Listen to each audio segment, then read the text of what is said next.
Dit bly daarom maar wonderlik om die naam van die Here te loof en prys, saam met musiek, né?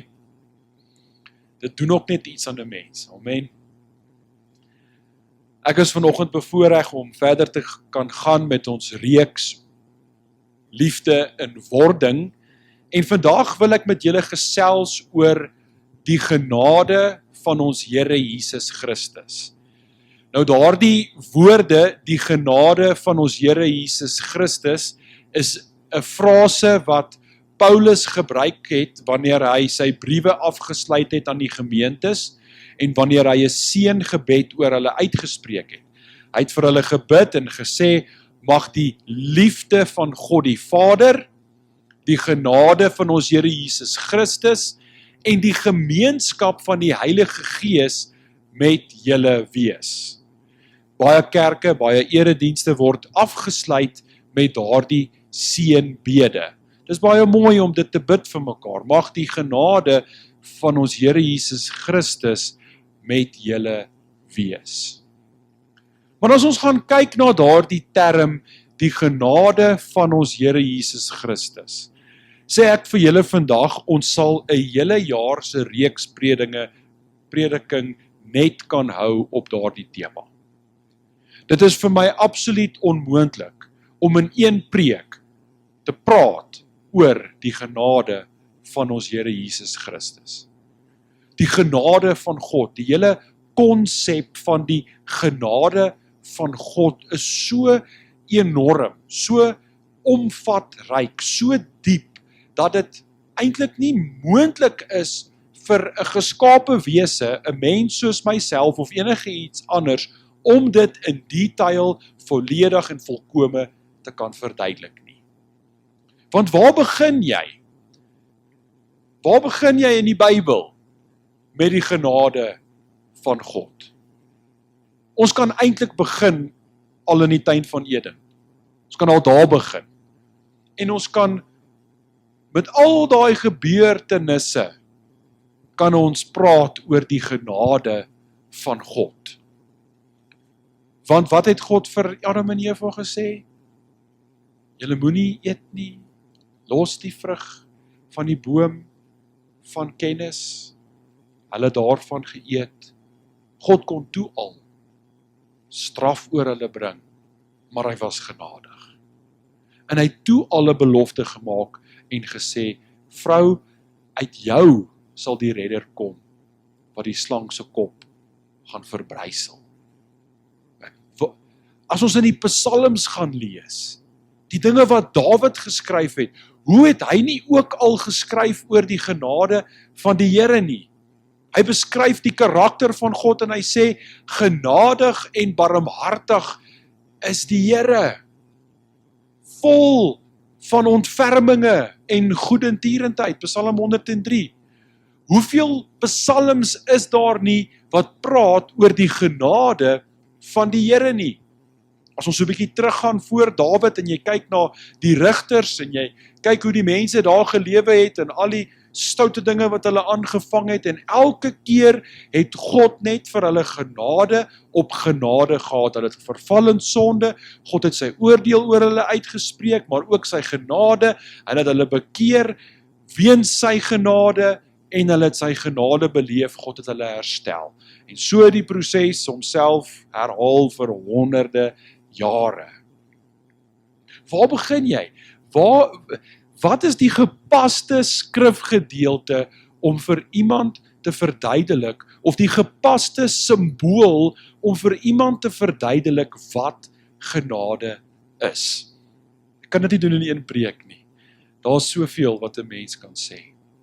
Dink aan die boek Klaagliedere, daai wonderlike vers, Klaagliedere, hoofstuk 3, vanaf vers 21, waar dit praat van God se genade, en dit sê, die genade van die Here is elke dag nuut. Elke dag is God se genade nuut vir my en jou. Hy sê in Klaagliedere 3, dit is juis weens die genade van God, dat julle nie omgekom het. God se genade. Dit is alles nog net Ou Testament, né? En ons baie mense wat sê, jong, mens kan nie genade preek vanuit die Ou Testament nie. Jy kan baie genade preek vanuit, gaan ons weer sing. Halleluja.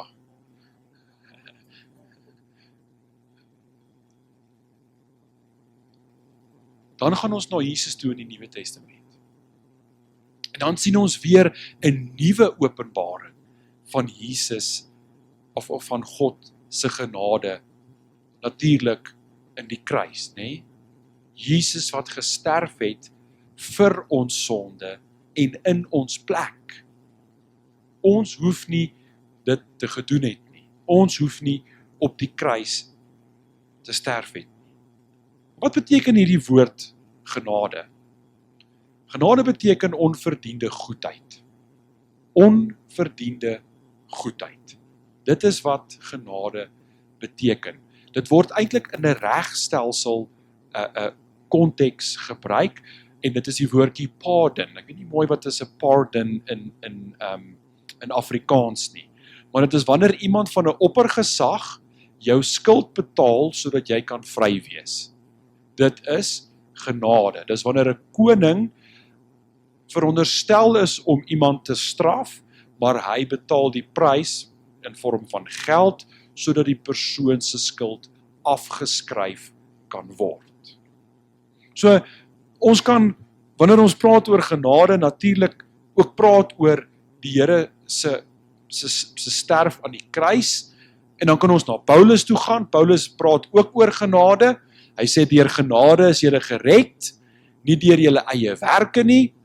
Hy sê God se genade is vir ons genoeg. Wanneer ons swak is God se krag sterk in ons. Niks kan ons skei van God se liefde nie. Niks kan ons skei van God se genade nie. Hy skryf die brief aan Titus en hy sê vir Titus, die genade van God het aan almal verskyn, juis om hulle te lei tot redding. So, wanneer ons praat van God se genade, net soos wanneer ons praat oor God se liefde, moet ons ook vir mekaar sê, dat God se genade 'n reddende genade is. Amen? Dis 'n reddende en 'n transformerende genade. Dis nie genade, 'n gesindheid wat sê, ons aanvaar die verkeerde nie, ons keer dit goed en ons verdra dit nie. Nee, ons sê ons betaal die prys daarvan, sodat jy nie in dit hoef te bly nie. God betaal die prys daarvan, sodat jy nie in dit hoef te bly nie, maar sodat jy verander kan word. Dit is genade.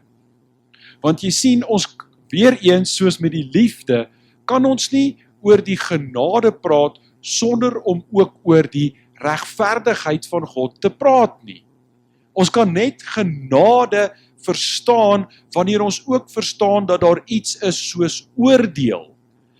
Want oordeel is die loon van die sonde. Genade is die gesindheid wat sê, al verdien jy die oordeel, gaan ek dit nie vir jou gee nie. Halleluja. Dis wat God sê, wanneer hy genade bewys. Jy verdien dit, maar ek gee dit nie vir jou nie. Ek gee vir jou wat jy nie verdien nie, die teenoorgestelde van oordeel. Onverdiende goedheid. Dit is wat genade is. OK, nou, ons is besig met hierdie reeks liefde in wording. En ons kan ook sê genade in wording. Die hele doel van dit is om ons gedagtes te prikkel om in situasies op te tree met die hart van Jesus. So wanneer ons in 'n situasie is om vanuit die liefde van God en met die liefde van God op te tree en ook met die liefde of die genade van Jesus op te tree. Dit is een ding om die genade van God te verstaan en 'n deelagtig te word, maar dit moet ook uitvloei in dade. Ek is seker ons almal verstaan mooi dat ons deur genade gered is, né? Amen. En dat ons nie onsself kan red deur ons dade nie. Ons word gered deur genade. Jesus red ons plaas ons geloof in hom, maar ons moet ook vir mekaar sê, ons word gered vir 'n doel. Amen? Pos gou daar, jy word gered vir 'n doel. Die doel is nie dat jy die hel nie meer vrees nie. Dis nie die doel van ons redding nie. Ons word nie gered net om te sê, okay, nou is ek nie meer bang om dood te gaan nie. Die lewe is baie meer as dit. Jy word gered om God te beleef as redder en as vader, en om in 'n verhouding met hom te kan wees. En jy word gered sodat jy vanuit jou verhouding met God goeie dade na vore bring. Amen? Want dit verheerlik God. Ons word gered vir 'n rede. Jy word gered sodat jy geroep kan word, jy word gered sodat jy God kan beleef, jy word gered sodat jy 'n goeie getuienis kan hê, vrug kan dra en goeie dade na vore bring. 'n Persoon wat meen hy is gered, maar daar is nie vrug nie, is of nog 'n onvolwasse gelowige, of dit is 'n persoon wat homself kil en sê ek is gered, maar hy is nie eintlik gered nie. Ek het eergister die vraag gehad van 'n pastoor wat wil 'n sekere boodskap bring en hy wil net so 'n paar gedagtes by my toets. En hy vra vir my die vraag, hoe weet ek is gered? Hoe weet iemand dat hy gered is? En my antwoord tot hom was, kyk waarin volhard die persoon. Want dit waarin jy volhard, sê vir jou wat in jou hart aangaan. As jy volhard in sonde, is jy nie gered nie. Maar as jy volhard in gehoorsaamheid aan God, en jy volhard in 'n heilige lewe, dan is jy gered.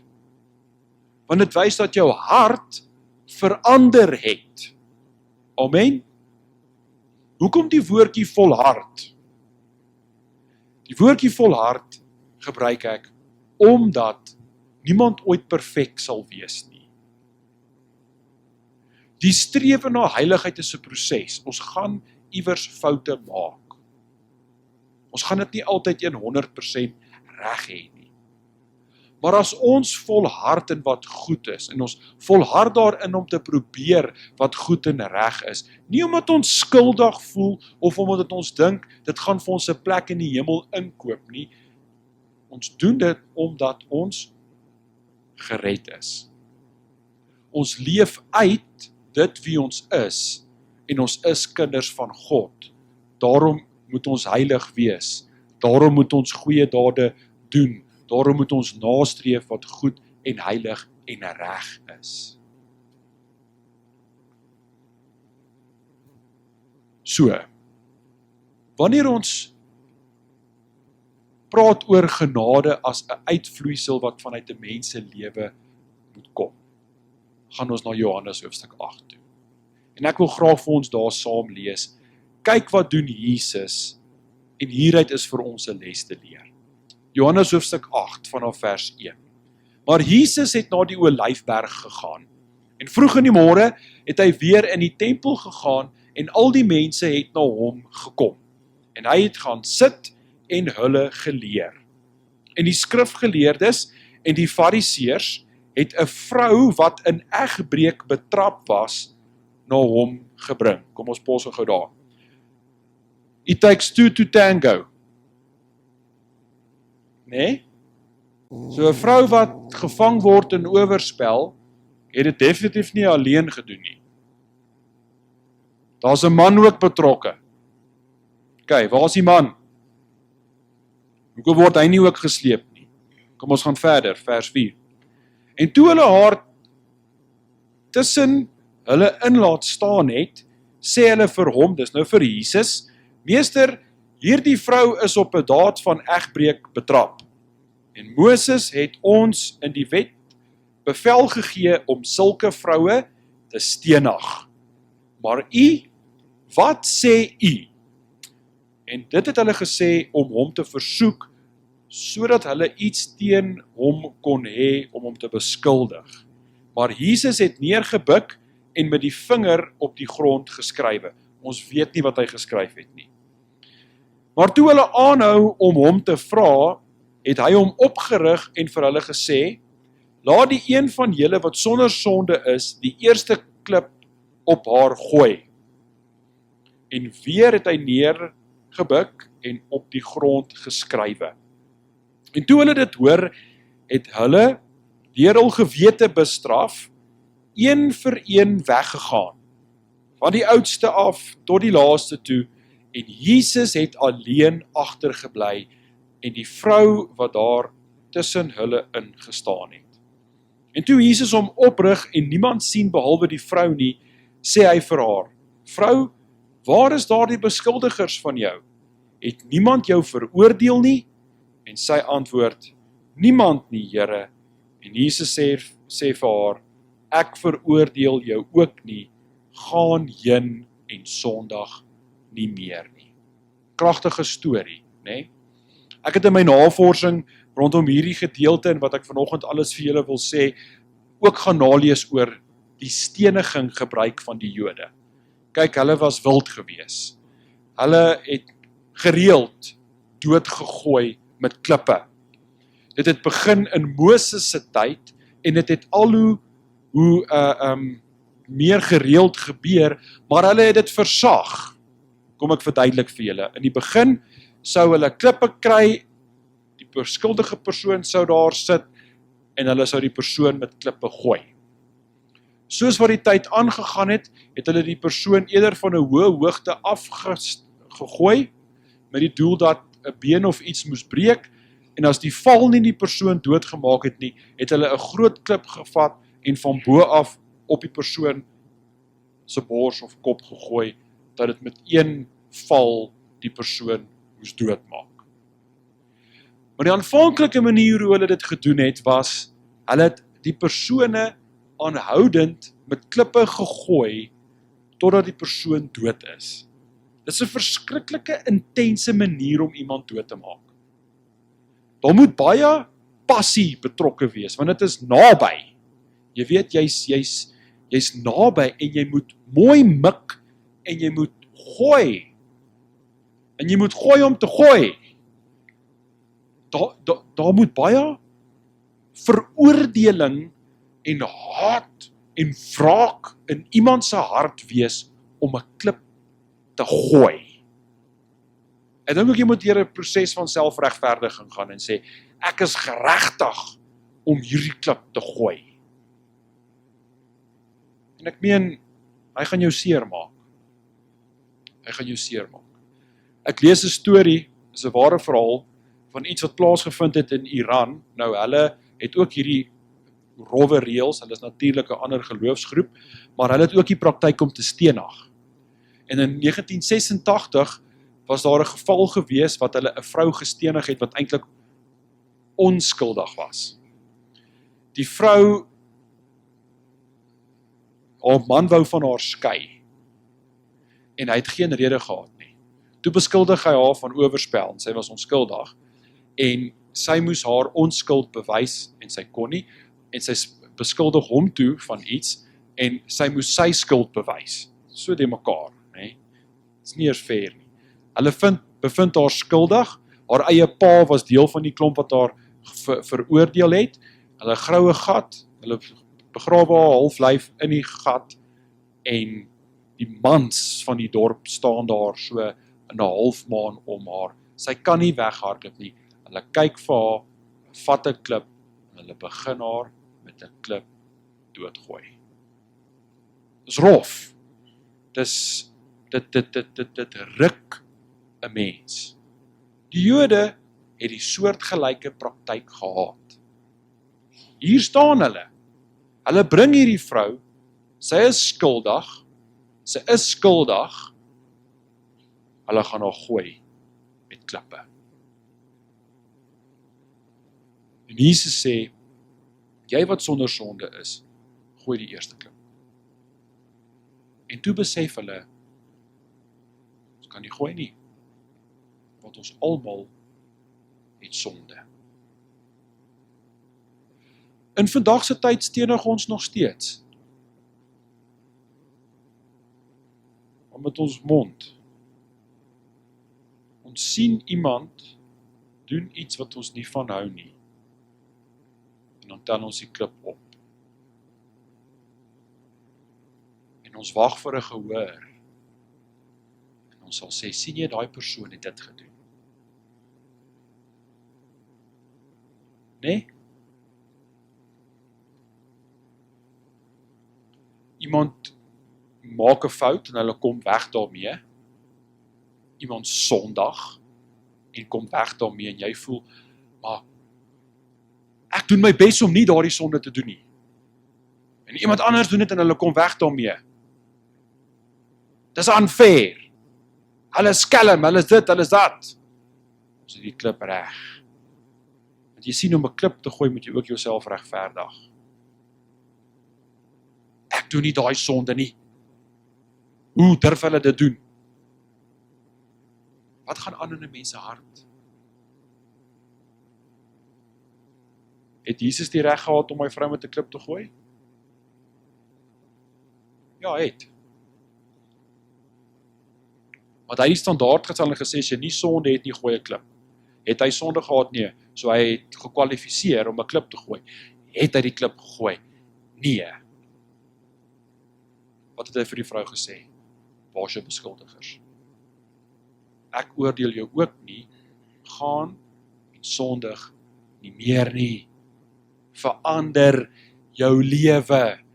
Verander hoe jy leef. Verander hoe jy dink en optree. Ek gee vir jou genade, hierdie genade bedek die sonde. Draai. Verander.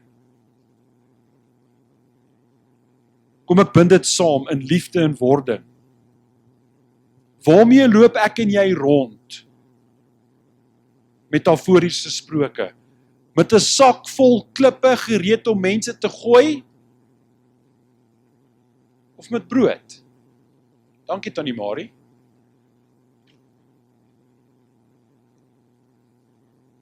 Simbolies van Jesus, die brood van die lewe.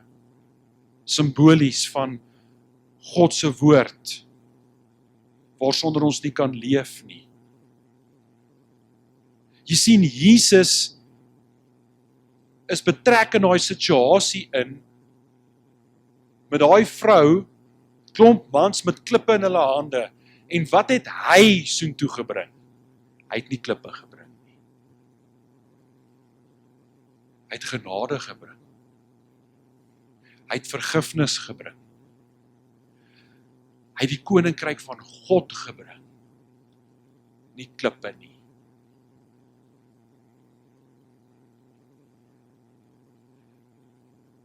Laat jou klippies val. Toe.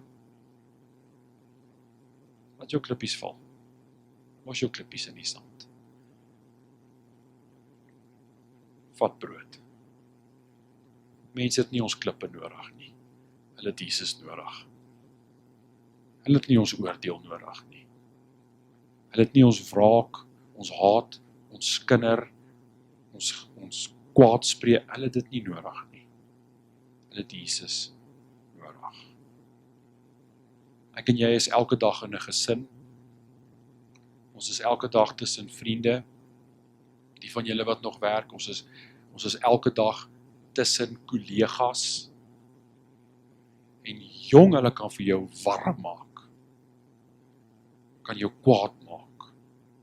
En hulle kan goed doen wat jy voel, hoe stupid kan jy wees, en jy wil 'n klip vat en jy wil hom gooi. Gee brood. Bring Jesus in die situasie in. Dit is liefde in wording. Dit is volwasse Christendom. Dit is baie maklik om te oordeel. Maar waarheen gaan dit jou vat? Dit gaan net die haat versterk. Dit gaan net die kwaad en die tweespalk versterk. Gee genade. En hou op klippe vir jouself gooi. Hê genade vir jouself ook. Ons weet wat ons dink. Ons weet wat in ons harte aangaan. Ons weet wat se versoekings ons het en waarvoor ons val. Die Here aanvaar dit nie, maar hy het vir ons genade. Hê jy ook genade vir jouself? Sien hierdie mans het gekom met daai klippe. En Jesus het vir hulle uitgewys. Julle is eintlik net so gebroken soos hierdie vrou. Julle is net so stikkend en so skuldig soos sy. Die meeste mense, omtrent alle mense wat klippe gooi, is mense wat seer is stikkend. En stikkend is binne. En hulle het nie jou klippe nodig nie. Hulle het brood en salf en liefde en genade nodig. Nou kan jy dalk vandag vir my sê, nee, maar dis nie baie effektief nie, want die mense gaan aan. Wel, dis ongelukkig die gevolg van genade. Maar ten minste is daar 'n kans. Want as die Here nie genadig was nie, het ons nie 'n kans gehad nie. Maar hy gee kanse. Hy gee kanse. Hy keer nie goed nie, maar hy gee kanse. En so moet ons ook vir mense kanse gee. Ons keer nie hulle verkeerde gedrag goed nie. Maar ons gee kans. Hoekom gee ons 'n kans? Want ons wil hê die persoon moet Jesus ontmoet. Ons wil hê die persoon moet van deur die genade beleef. God gee vir my om. Daar's vir my 'n kans. Daar is vir my 'n geleentheid. Ek het nog baie te sê, die tyd is besig om my te vang. Ek hoor so 'n mooi quote wat Tannie Annelie vir my gestuur het gister. Dit sê,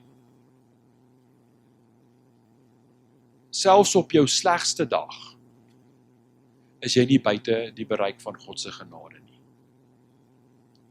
En selfs op jou beste dag, gaan dit nie met jou so goed, dat jy nie God se genade nodig het nie. Hierdie arme vrou het 'n bad day gehad. Hierdie arme vrou het 'n slegte dag gehad. Maar sy was steeds nie buite die bereik van God se genade nie. Dink aan die storie van die barmhartige Samaritaan. Daai man langs die pad gelê vir die dood. Die leviet loop verby, die priester loop verby, hulle gee nie aandag nie. Dan kom die Samaritaan en hy help hom. Jesus vertel daar die gelykenis om te illustreer dat enige iemand wat in nood verkeer, enige iemand wat hulp nodig het, word jou naaste, betoon hulp en genade aan daardie persoon. Ons sê amen, geen persoon is buite die bereik van God se genade nie. Hier's net 'n vraag. As God jou wil gebruik om die genade te bring, wees jy versigtig dat jy nie die beperking is nie. Amen. Kom ons gaan wees genade. En kom ons gaan wees liefde vir mense wat dit nodig het. Los ons klippe. Vergeet daarvan. Bring iets beters. Kom ons sluit die oë, dan bid ons saam. Hemel Vader, dankie vir u woord. Dankie vir u getrouheid. Dankie dat u met ons praat. U vir ons lief is, ons lei, ons leer. Ons eer u daarvoor, Here. Dit is so wonderlik om u kinders te kan wees. Here, want u praat met ons. U versterk ons harte. U gee vir ons nuwe insigte. Ons is dankbaar daarvoor, Here.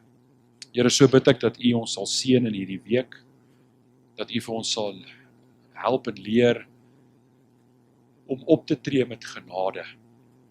Genade vir onsself, genade vir ander, en dat ons ook net opnuut en vars u genade vir ons en ander mense sal beleef in ons lewe.